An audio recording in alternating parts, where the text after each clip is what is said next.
네, 안녕하십니까. 어, 그 혜원의 아빠의 그 밝은 사회로 성도님들이 마음이 다 잘 열리신 것 같아요.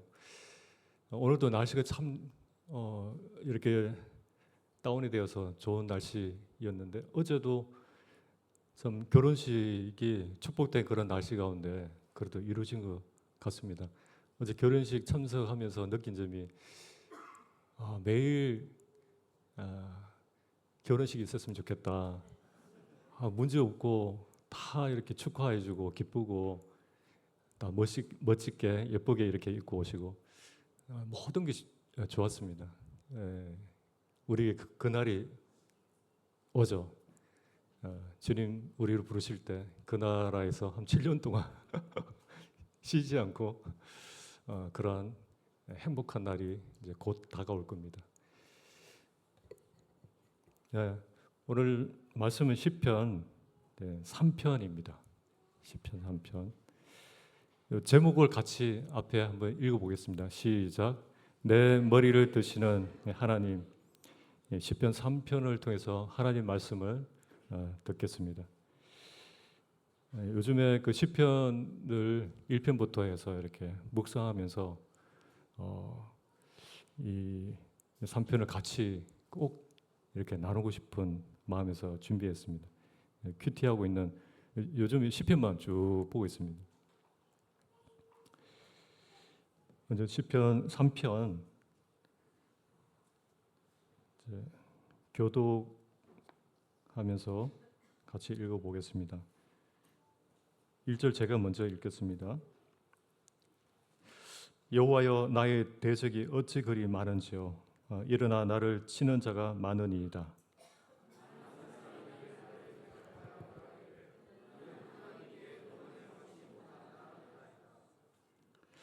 여호와여 주는 나의 방패시요 나의 영광이시요 나의 머리를 드시는 자이시니이다.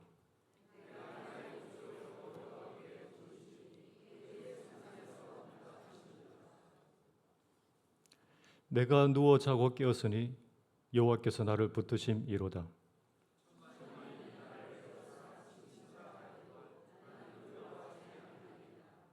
여호와여 일어나소서 나의 하나님이여 나를 구원하소서. 주께서 나의 모든 원수의 뺨을 치시며 악인의 일을 꺾으셨나이다. 구원은 여호와께 있사오니 주의 복을 주의 백성에게 내리소서. 셀라. 예, 같이 읽었던 그 시편 위에 소제목이 있죠. 다윗이 그의 아들 압살롬을 피할 때 지은 시라고. 소제목에서 말해주듯이 이 시편의 배경은 사무엘 15장의 그 15장이 그 배경입니다. 그때 시편을 썼던 배경이 어떠냐면 이 다윗 왕이 도망자 처지에 있었던 것을 알 수 있습니다. 그때 아들 압살롬의 반역으로 반란이 일어났습니다.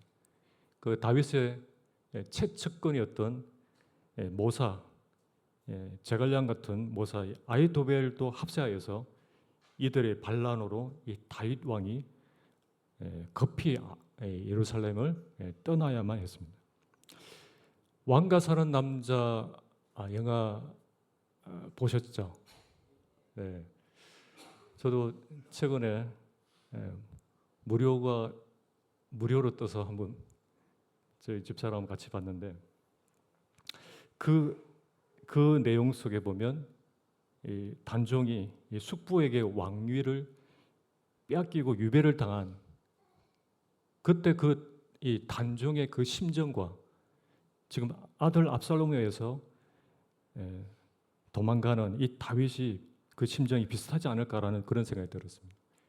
이 다윗 왕이 정처 없이 이리저리 떠돌던 그때 슬픔 가운데 눈물로 지은 시편이 이 3편입니다. 이 시처럼 하나님은 종종 슬픔 속에서 가장 아름다운 노래를 이렇게 지어내게 하시는데 일본에서 유명한 소설가 지금은 돌아가셨지만 빙점의 저자 미우라 아야코라는 분이 계십니다.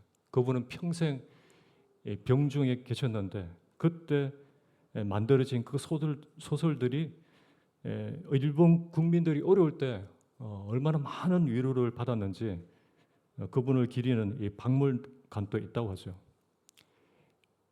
시나 유명한 시나 어떤 노래들은 그런 굶주림과 어떤 고난 가운데 있을 때 이렇게 만들어졌다는 것을 우리는 알고 있습니다. 다윗이 그랬던 것처럼 이때 다윗 왕의 심리적 상태를 잠깐 생각해 보면 기독교 심리학자로 유명한 폴 트루니에라는 분, 상당가들은 모르시는 분들이 없어요. 폴 트루니에는 인간이 심리적으로 어떤 자리를 잃게 될 때, 어떤 일이 일어나는지 다윗의 도피를 통해서 예시를 들어주셨는데, 다윗 왕이 자기 아들 압살롬을 피해서 도망쳤을 때 그는 단지 왕좌를 잃은 것이 아니라 그는 자기 자신을 잃은 것입니다. 사람이 어떤 자리를 잃는다는 것은 직업을 잃고 또 가족을 잃고 또 명예를 잃는 것, 이것은 단순한 외적 손실이 아니라 자신의 존재를 다 잃은 것입니다. 자기 정체성을 잃은 것입니다. 그 순간 나는 이제 뭐지? 나는 왜 이제 존재하는 거야? 이렇게 살 소망을 다 잃은 것 같은 그러한 상황이죠. 60년간 한 공장에서 기계를 이렇게 돌리던 노동자가 있었습니다. 그분이 이제 나이가 들어서 정년퇴직을 하신 분인데, 그런데 퇴직 후에 6개월 만에 급속히 노쇠해졌다고 합니다. 그것은 단순한 실직이 아니라는 거예요. 그런 일을 잃은 것이 아니라 존재의 의미를 잃었던 것입니다. 그 공장은 그에게 나는 누구인가를 확인시켜주는 아주 매우 중요한 자리였던 것이죠. 이제 시편 3편에서 모든 것을, 모든 자리를 잃은 그 상황에서 이 다윗이 이제 새로운 자리를 발견해 가는 그 과정을 이제 보여주는데, 그리고 하나님께서 이 다윗을 통해서 다윗이 하나님을 통해서 어떻게 이제 회복시켜 주는지를 이제 보겠습니다. 1절, 2절 끝에 셀라까지 같이 읽어주시면 좋겠습니다. 시작. 여호와여, 나의 대적이 어찌 그리 많은지요. 일어나 나를 치는 자가 많으니이다.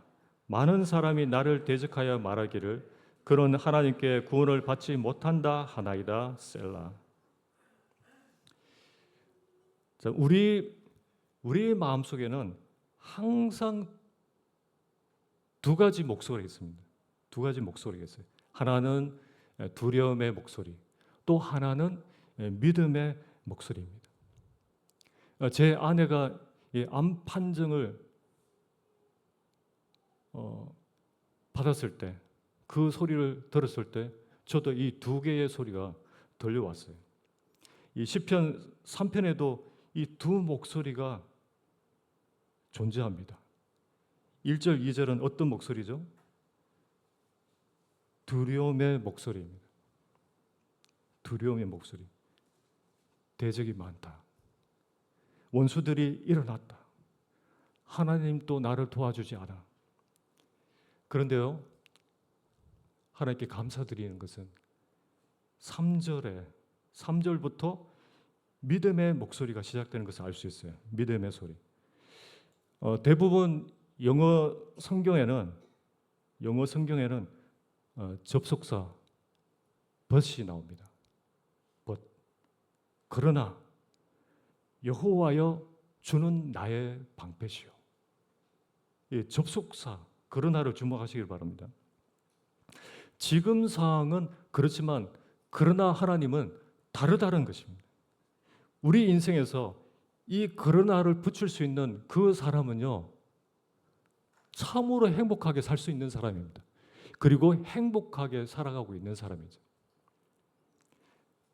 자신이 직장을 잃었어요. 자리를 잃었죠. 그러나 여호와는 나의 목자시니.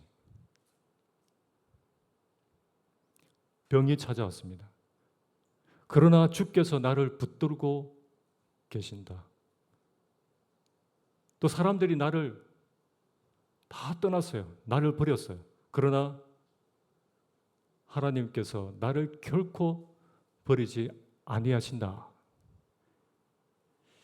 여기 그러나는 현재 우리가 살고 있는 이 상황, 현실 그 상황을 그냥 부정하는 것이 아닙니다.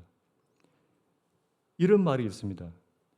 치유는 고통이 없어지는 것이 아니다. 치유는 고통 속에서도 하나님 앞에 설 수 있는 능력을 회복하는 것이다. 현실을 인정하되 그 상황보다 더 크신 하나님을 붙잡는 것입니다. 누구를요? 하나님을 붙잡는 것입니다. 다윗은 지금 현실보다 더 크신 하나님을 바라보았던 것이죠. 3절, 4절 같이 읽겠습니다. 시작. 여호와여, 주는 나의 방패시요 나의 영광이시요 나의 머리를 드시는 자이시니이다. 내가 나의 목소리로 여호와께 부르짖으니 그의 성산에서 응답하시도다. 셀라. 시편 3편에 셀라라는 단어가 몇 번 나오죠?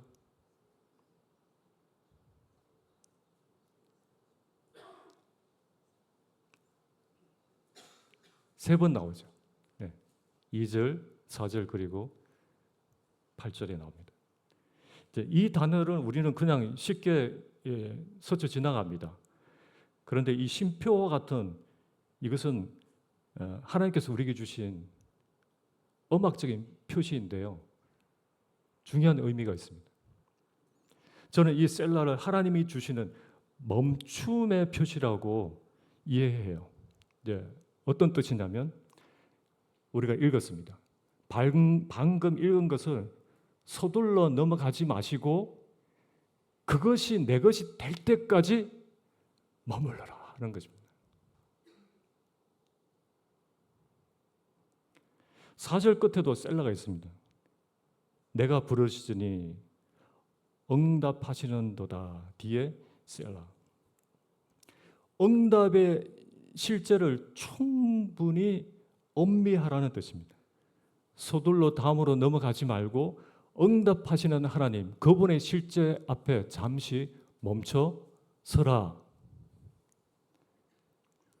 그런데 요즘 사람들은 멈추는 것을 좀 어려워합니다. 우리가 밥 먹을 때, 점심 때 밥 먹을 건데 그렇잖아요. 5분 안에 쑥 다 먹어버립니다. 그죠? 특별한 일도 없는데 이게 습관이 돼가지고. 근데 이 멈추면은 유익한 것들이 무엇이 있냐면 멈추면 생각하게 되고 생각하면 느끼게 되고 느끼면 아파지기 시작합니다. 그때 자기를 발견해요. 그리고 공감의 능력이 그때 키워지는 것입니다. 공감력이 없다는 것은 이유가 있죠. 이렇게 하나님께 더 가까이 나갈 수 있도록 도와주는 이정표와 같은 것이 이 셀라입니다. 네, 3절 오늘 그 제목과 같죠? 같이 읽어보겠습니다. 앞에 시작. 주는 나의 머리를 드시는 자니시다. 나의 머리를 드시는 자라는 이 단어를 주목해 주십시오. 나의 머리를 드시는 자. 그 당시 이 사회에서는 패배한 자는 머리를 숙였어요. 머리를 들 수가 없습니다. 수치를 당한 사람들은 얼굴을 돌 수가 없었어요. 다윗이 바로 그런 상황이었습니다. 다윗이 왕이잖아요. 왕이 이 예루살렘을 떠날 때 어땠죠? 왕이던 다윗이 얼굴을 가리고 맨발로 도망갈 때 그 왕이 얼마나 수치스러웠을까? 그것도 자기 아들에게, 또 자기 백성들에게 이 왕의 존엄이 완전히 짓밟히고 굴욕을 당한 것이죠. 그런데 다윗이, 우리가 읽었던 것처럼 다윗이 하나님께 이렇게 말합니다. 오직 당신이 내 머리를 드시는 분이십니다. 이것은 무슨 의미죠? 세상이 나를 밑바닥으로 밀어낼지라도 하나님이 나를 일으키신다. 내 머리를 드시는 분은 하나님이시다. 언제나 그렇게 해오셨어요. 결국에는 우리는 머리가 들림을 받는, 그리고 꼭 그렇게 하실 겁니다. 앞으로.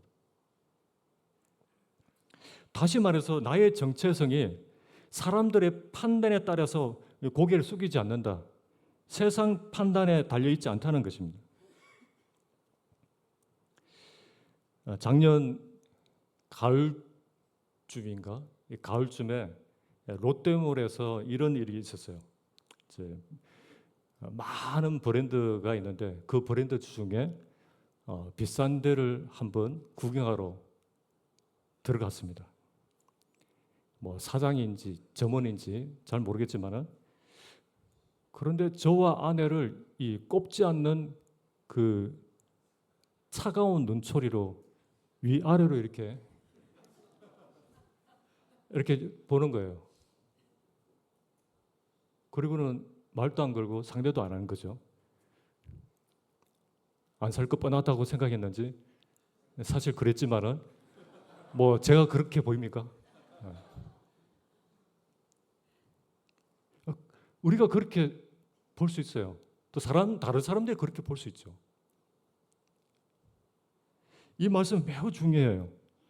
우리가 어떤 죄로 인해서, 죄 때문에 죄를 지어서, 아니면 큰 실패로, 어떤 수치로 이제 고개를 돌 수 없는 그 사람에게, 그에게 하나님은 찾아오신다는 겁니다. 오셔서 무엇을 하시죠? 우리의 머리를 들어 올리십니다. 우리의 머리를 높이 들어 올리십니다. 나는 너를 결코 버리지 않아. 너는 언제나 여전히 나의 자녀다. 그 부분은 하나님 입장에서는 결코 변하지 않습니다. 요즘 많은 사람들이 SNS를 하잖아요. 인스타, 뭐 카톡도 있고 여러 가지 많죠. 우리 청년들은 어떻게 하는지 모르겠는데, 아침 시작할 때 SNS 좋아요 요거 표시를 보면서 하루를 시작한다고 합니다. 어르신들은 그런 걸 잘 모실 텐데. 이 직장 동료들의 어떤 그 평가 때문에, 아니면 어떤 사회적인 위치, 아니면 뭐 가까운 친구들의 어떤 반응 때문에 머리를 들기도 하고, 또 머리를 푹 숙이지 않습니까? 이 수천 개의 보이지 않는 그 손들에 의해서 우리의 머리가 좌지우지됩니다. 카톡에 아무 반응이 없어. 요거 하나도 안 줘.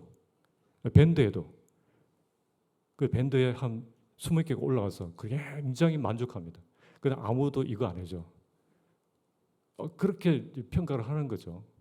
평가를 할 수도 있고, 내가 평가를 그렇게 여길 수도 있고.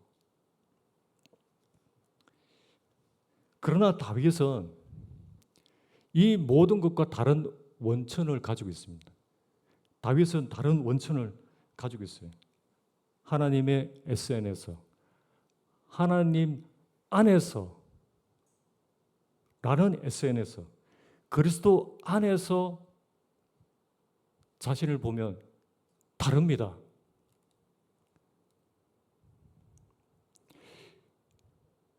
기죽고 살 필요가 없어요. 큰 자부심을 가지게 됩니다. 군에서도 그랬습니다. 볼품 먹고 할 줄 모르고. 그런데 나는 하나님의 자녀다, 하나님의 아들이라는 그 큰 자부심으로 좀 즐겁게 스릴 있게 이렇게 갔다 왔는데, 이 직장에서 평가가 있죠. 직장 동료들의 평가 때문에.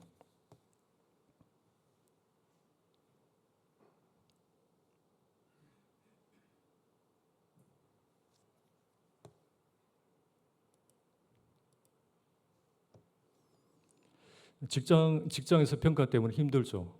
그리고 친구들이나 이웃들, 가까운 이웃들의 그 혹평 때문에 이제 괴로워할 수 있습니다. 그러나 이 다윗은 고백하기를 주는 내 머리를 드시는 자이시다. 내 머리를 드시는 하나님. 이러한 확신을 가지면 우리의 모든 수치에서 자유함을 얻을 수 있습니다.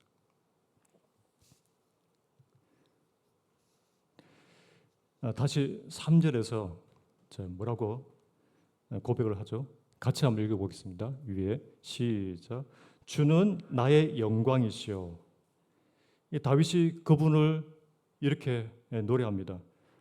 다윗이 주는 나의 영광이시다 라고 말할 때 그는 단순히 찬양 가사가 아니에요. 그냥 찬양 가사가 아닙니다. 그는 모든 것을 잃었어요. 예루살렘도 잃었고 왕자도 잃었고 아들까지 싹 다 명예도 잃고, 또 심지어 이 많은 신하들, 그 중에 절친 모사 아이도벨까지 압살롬 편에 섰을 때 이것은 단순한 어려움이 아닙니다. 모든 것이 붕괴된, 무너진, 자신의 존재를 잃게 만든 완전히 넋을 잃은 상태가 아닐까요? 그런데 이런 상황에서 다윗은 하나님은 나의 영광이시다. 하나님은 나의 영광이시다. 이건 무슨 뜻일까요? 저는 이 한 단어가 다윗이 어떤 인물인지, 왜 다윗이 위대한지를 이 하나의 고백에서 알 수 있습니다. 이것이 다윗의 뿌리 깊은 정체성입니다. 다윗이 영광이라고 말할 때 그것은 자신이 가장 소중히 여기는 보화를 가리키는 것입니다. 내가 가장 기뻐하는 것, 내 존재의 모든 것, 내 존재의 이유, 그것이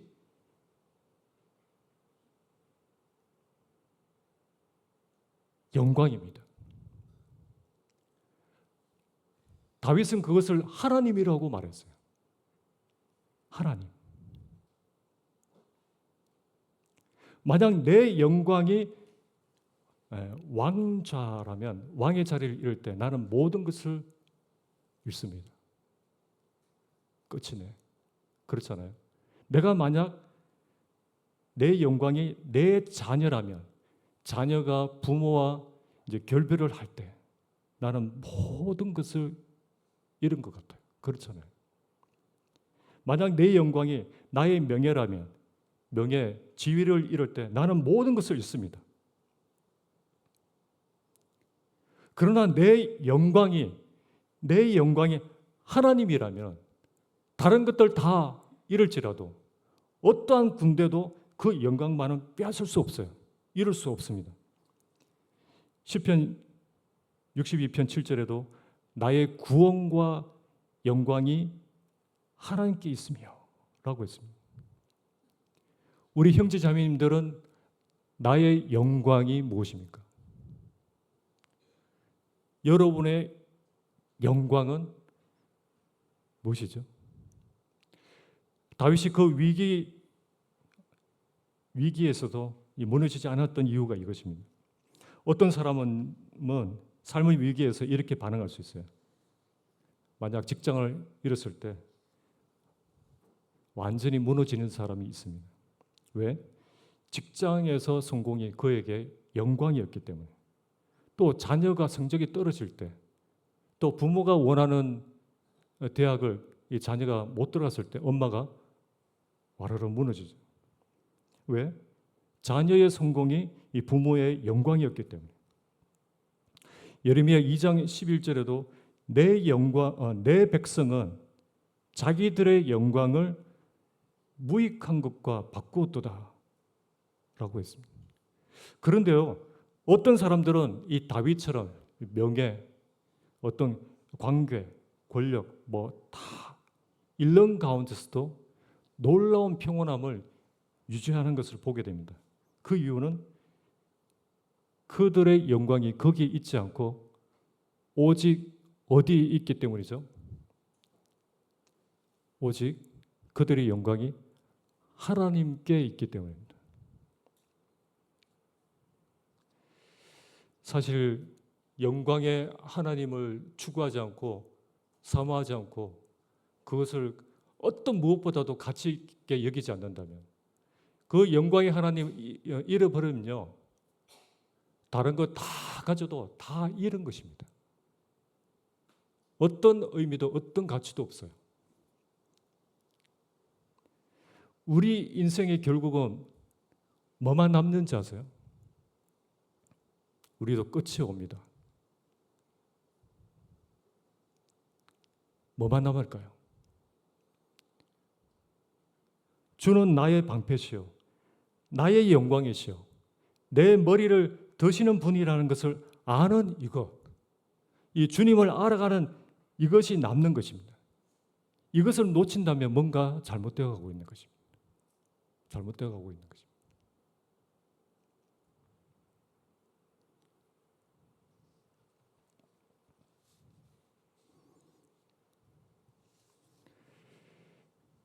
자, 5절부터 7절까지 같이 읽겠습니다. 시작. 내가 누워 자고 깨었으니 여호와께서 나를 붙드심이로다. 천만인이 나를 에워싸 진친다 하여도 나는 두려워하지 아니하리이다. 여호와여 일어나소서. 나의 하나님이여 나를 구원하소서. 주께서 나의 모든 원수의 뺨을 치시며 악인의 일을 꺾으셨나이다.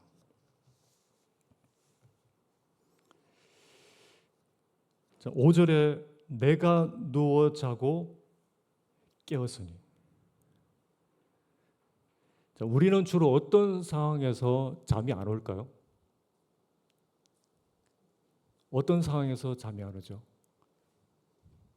대학생들은 시험 치는 전날, 또 어제 결혼식 날 전날, 결혼식 전날, 또 중요한 발표가 있을 때, 또 의사의 진단 결과를 기다리는 그날 밤에, 또 코로나로 인해서 불안이 엄습해 오는 그 밤에 어떨까요? 그때는 정신이 통제가 안 됩니다. 통제가 안 돼요. 잠이 안 옵니다.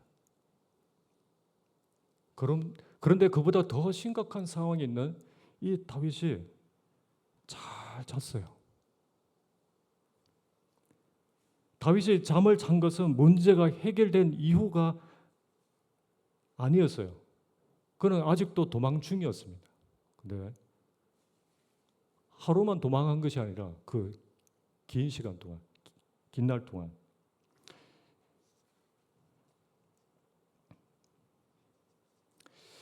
수많은 그리스도인들에게 큰 위로를 준 책 중에 하나가 양과 목자라는 아주 유명한 책이 있습니다. 전 세계 한 200만 부 정도 판매된 유명한 책인데 저자의 이름이 필립 켈러입니다.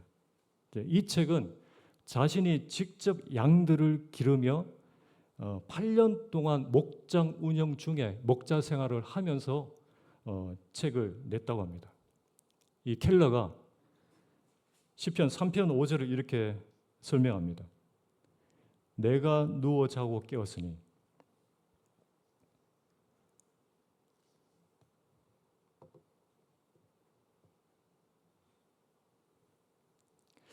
양은 매우 예민한 동물이라고 하죠. 조금이라도 두려우면 눕지 않는다고 합니다. 그리고 후각이 개보다도 뛰어난데 이 포식자의 냄새를 느끼는 것만 느낄 때도 눕지를 못한다고 합니다. 그리고 내부에 분쟁이 일어났을 때, 또 뭐 날파리나 기생충 때문에 피부에 어떤 불편함이 있을 때 이 양들은 편안히 눕지 못한다고 합니다. 그런데요, 양이 아주 편안히 눕는다는 것은 그 모든 두려움과 고통이 제거되었다는 증거인데, 양을 눕게 만드는 것은요, 무엇보다도 오직 목자의 존재 때문이라고 합니다. 이 다윗이 내가 누워 자고 깨었으니 라고 노래할 때는 자신의 상황이 해결되었기 때문이 아니었습니다.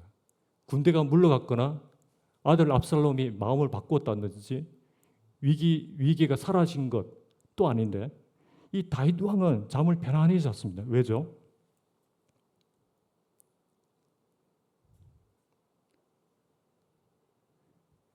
여호와는 나의 목자시니. 목자가 그의 곁에 계신 거예요. 이 필립 켈더가 목자 일을 하면서 이런 경험을 했다고 봤습니다. 어느 날 목장에서 이 양들이 밤새도록 눕지 못하고 불안해하고 있었다고 합니다. 그런데 그때 이 켈러 그분이 그들 사이에, 양들 사이에 앉는 순간 하나 둘씩 눕는 것을 보았대요.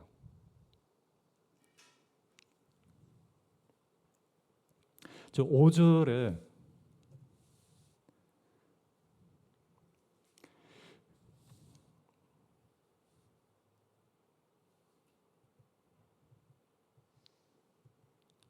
네, 3절이네요. 3절에 주는 나의 방패시오라고 하잖아요. 여호와는 나의 방패시오라는 이 다윗의 고백이 이것입니다.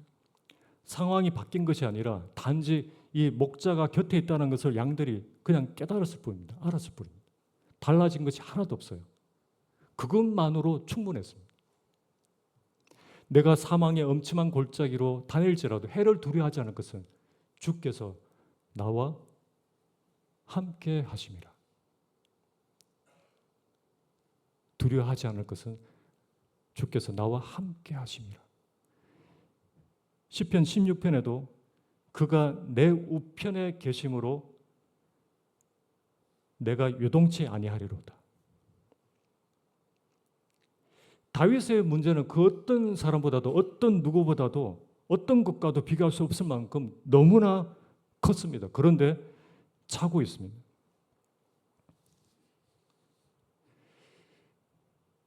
자, 5절을 같이 읽겠습니다. 시작. 내가 누워 자고 깨었으니 여호와께서 나를 붙드심이로다. 예수님도 비바람 치는 그 폭풍 가운데서 배에서 주무셨습니다. 그런데 제자들은 배가 물에 잠기는 그 긴박한 상황에서 잠을 칭하는 이 예수님을 이해하지 못했어요. 다윗의 잠은, 예수님의 잠은 상황이 괜찮아서 잠든 것이 아니라 아버지의 하나님을 절대적으로 믿는 믿음이 있었기 때문에 잠이 드는 것입니다. 천만인이 나를 애워싸 진칠다 하여도 나는 두려워하지 아니하리이다.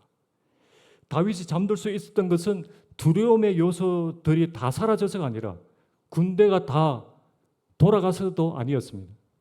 단지 오직 나를 붙드시는 하나님이 나와 함께 계시기 때문에, 나를 붙드시는 하나님, 그분을 전적으로 믿는 믿음이 있었기 때문에 그 믿음이 있느냐?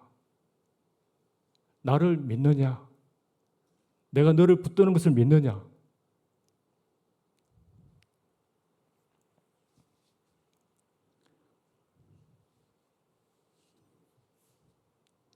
발절을 같이 읽겠습니다.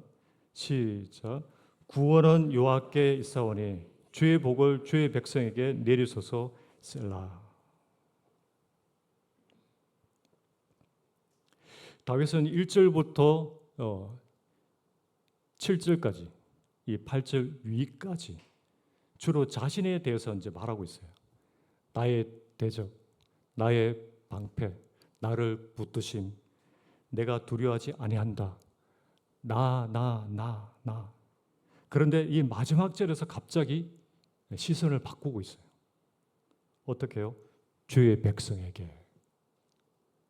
나에게서 이제 주의 백성에게. 개인의 위기 속에서 시작된 기도가 이제 공동체를 향한 기도로 확정되었습니다. 그러니까 이 고난이라는 것이 그게 무의미한 것이 아니라 영적 성장을 일으키는 중요한 요소라는 거죠. 성숙한 분들의 기도가 이렇지 않을까요? 다윗의 이 기도 속에서 그의 성숙함을 볼 수 있습니다. 자신의 고통을 통과하면서 타인을 이해하고 이 타인을 향한 시야가 더 넓어진 것을 봅니다. 다윗은 가장 힘든 순간에 나에만 집중하지 않았어요. 그런 양들을 걱정했습니다. 우리가 교회 생활을 하면서 어떻습니까? 내 기도만 하는 건지, 나의 가족이라 하면서 내 기도만 하는 것은 아닌지, 교회의 어려움은 교회의 어려움이고 내 어려움만 생각하지 않았는지.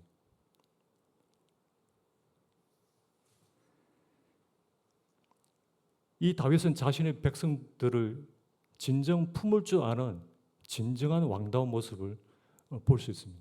이러한 가장, 이러한 리더.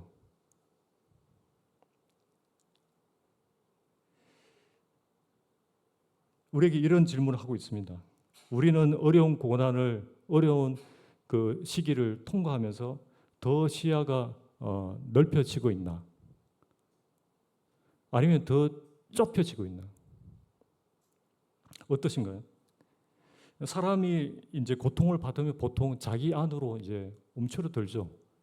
자기 문제만 보이고 자기 필요만 이렇게 구하는데, 그러나 다윗은 구원이 여호와께 있음을 확신했어요.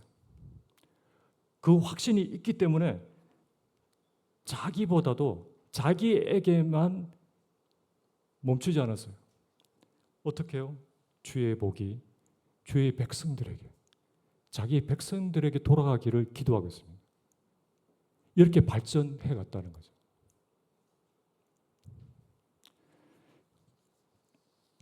사랑하는 우리 형제자매님, 지금 우리를 에워싸고 있는 천만인과 같은 문제들이 우리를 둘러싸고 있습니까?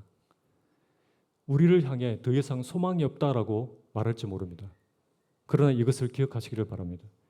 구원은 여호와께 있사오니, 구원은 여호와께 있습니다. 우리의 결말이 내 손에 아닙니다. 어떤 누구의 손에 달려있지 않고 여호와 하나님 손에 달려있는 것입니다. 그분만이 우리의 영원한 방패이십니다. 이 믿음을 가지고 어떤 두려운 밤에도 평안히 단잠을 자면서 아침에 눈 뜰 때마다 이것을 고백하시면 좋겠습니다. 이것을 한번 외치면 좋겠습니다. 구원은 여호와께 있으니. 한번 따라해 보시겠습니까? 나의 구원은 여호와께 있습니다. 나의 구원은 여호와께 있습니다. 이렇게 담대히 외치면서 그분이 나를 보시는 관점으로, 그분이 나의 머리를 드시는 분이라는 것, 기억하시고 또 나의 영광은 오직 하나님이라는 그러한 마인드로 살아간다면 우리가 어떤 상황 가운데서도 그 위기를 극복하고 이겨내며 승리할 수 있으리라 여겨집니다. 기도하고 마치겠습니다.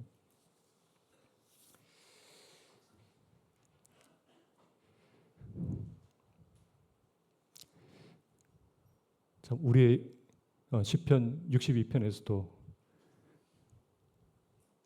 나의 구원이 나의 영광이 하나님께 있기 때문에 잠잠히 나를 바라보라 그 말씀하십니다.